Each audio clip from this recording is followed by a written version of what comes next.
Салам алейкум ва рахматуллахи ва баракату. Алейкум ассалам ва рахматуллахи ва баракату. Келинчегин апасына таштап Россияга иштеп кетсе, апасы келинчегин урса, күйөөсү апам сени урганың туура дептир. Эки баласы менен ажырашып кетти. Кайненеси урган үчүн кайненени урган туура о келинин алдына.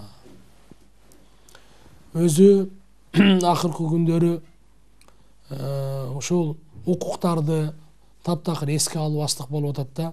Биринчиден таштап кетип калуу жакшы эмес.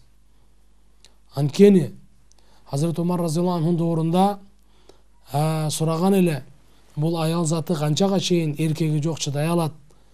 4 ай, 6 ай деп келет, бизде жылдап кетип калат. Анын акчасын которуп койсом эле иштер бүтө берет дегендей, бала чакасын бага берем деп. Жок. Ар бир адам өзү тирүү жан.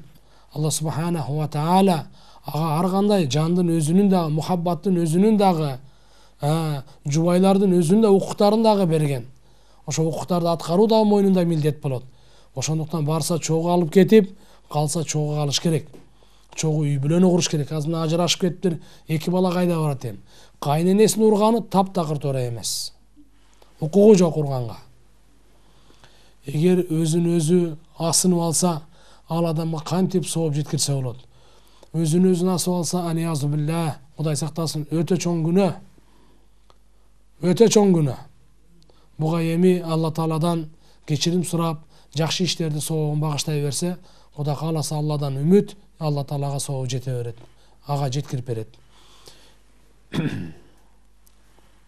Саламатсызбы? Саламатчылык. Нафил намазын качан окуш керек?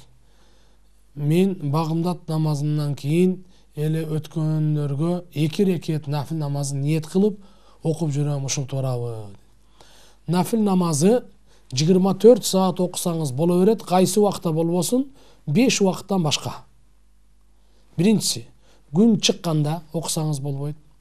Чак түштө, күн батып атканда, жана багымдаттын азанынан айтылгандан соң, багымды күн чыкканга чейин, асырдын азанынан күн батканга чейин. Ушул 5 убакта намаз. Демек сиз азыр багымдат окуп эле аркасынан 2 рекат нафил намаз окуганыңыз бул туура эмес болуп калат. Кичине күтө туруш керек. Күн бир найза, бир карыш көтөрүлгөндөн кийин, андан кийин нафил окусаңыз, соопторун багыштасаңыз жакшы болот. Болбосо макруh болуп калат.